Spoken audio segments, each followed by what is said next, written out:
Hello student. चलिए देखिए, plant tissue का पार्ट 1 हम लोग पढ़ चुके थे। आज जो है पार्ट 2 स्टार्ट कर रहे हैं। ठीक है, तो हम लोग पार्ट 1 में क्या देखा था? पार्ट 1 में देखा था अस्थायी ऊतक। ठीक है, तो जिसको हम लोग मेरिस्टेमेटिक बोला जाता है, उसका जो पार्ट है उसका भाग को हम लोग पढ़ लिए थे, डिटेल से कर लिए थे। आज जो है पार्ट 2 पढ़ने वाले हैं, जो अस्थायी ऊतक है, परमानेंट टिश्यू है। तो देखिए, परमानेंट टिश्यू जो है आपको दो प्रकार की होती है। एक होती है सरल ऊतक और दूसरा होता है जटिल ऊतक। तो सरल ऊतक का भी 3 भाग है। ठीक है, देखिए कौन कौन है। तो पैरेन्काइमा, इसको हिंदी में मृदु ऊतक बोलते हैं। दूसरा कोलेनकाइमा, इसको स्तूरकोण ऊतक बोलते हैं।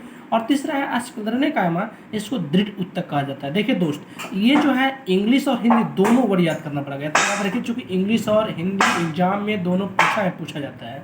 ठीक है, जटिल का 2 भाग है, जाइलम और फ्लोएम। हालांकि इसको हम लोग बाद में पढ़ेंगे। आज जो है हम लोग इसको पढ़ने वाले हैं। ठीक है, तो यहाँ पे देखिएगा, अब स्टार्ट करते हैं। देखिए, सबसे पहले अस्थायी ऊतक होता क्या है? तो अस्थायी ऊतक उसको बोलेंगे इसमें विभाजन की क्षमता नहीं होती है। ठीक है, तो जिसमें विभाजन की क्षमता नहीं होती है, और इसकी विशेषता क्या है? इसकी कोशिकाएं जीवित भी हो सकती है या मृत भी हो सकती है।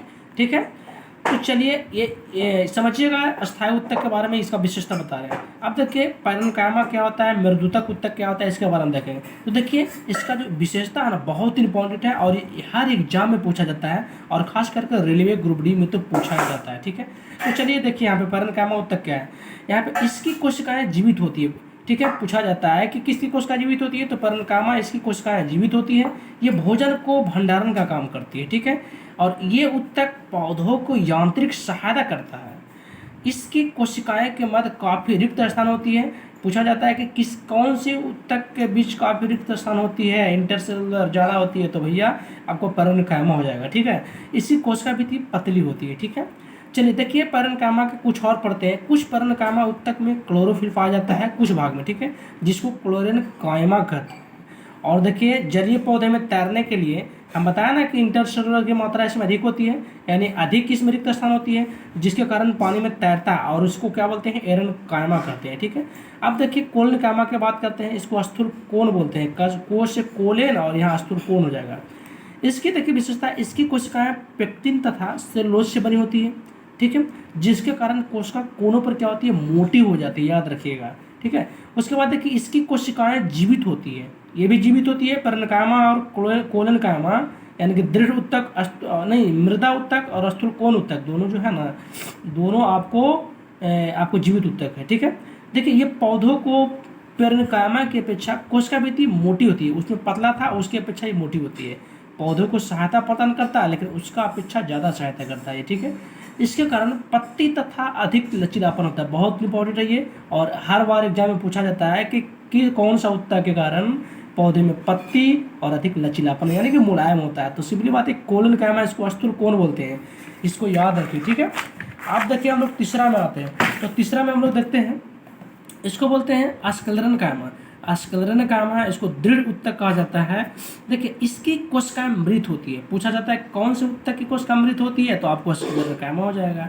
ये पौधों को मजबूत और कठोर बनाता है, याद रखिएगा। ठीक है, उन लोग की अपेक्षा बहुत मजबूत और कठोर बनाता है।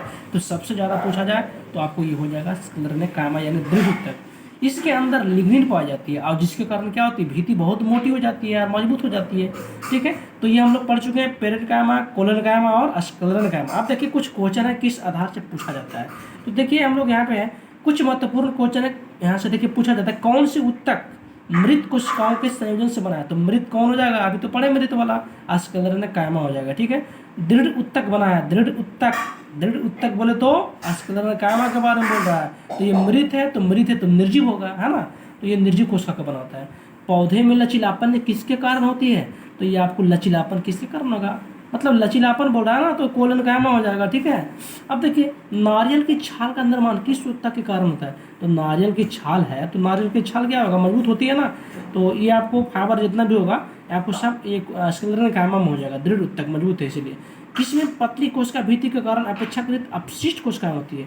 देखिए, पतली कोशिका पूछ रहा है, तो पतली किसमें था? पैरेन्काइमा में था। और अपेक्षाकृत अपशिष्ट मतलब अधिक इंटरसेलुलर किसमें होगा? तो ये आपको हो जाएगा पैरेन्काइमा में। ठीक है, पादप कोशिका भित्ति बनी होती है। तो पादप कोशिका भित्ति किसकी बनी होती है? तो पादप कोशिका भित्ति बनी होती है सेलुलोज और पेक्टिन दोनों हो जाएगा। ठीक है, देखिए साधारण अस्थायी उत्तक 3 प्रकार के होते हैं, तो इसमें कौन कौन का पढ़ चुके हैं, पेरेन्काइमा, कोलेन्काइमा, स्टेरनकाइमा। जो भी क्वेश्चन आपको दिया हुआ है सब आपको जो क्वेश्चन है आपको प्रीवियस ईयर्स वाला है। और सबसे पहले बात है कि जो उत्तक पढ़ाया गया उसको पहले समझिए, और जैसा भी क्वेश्चन हो एकदम तोड़ तोड़ के जवाब दीजिए, कोई दिक्कत नहीं, ठीक है दोस्त। और इसे एक बार जरूर पढ़ें, और मेरे चैनल पर अगर नए हैं तो लाइक और सब्सक्राइब करें। ठीक है दोस्त, जय हिंद।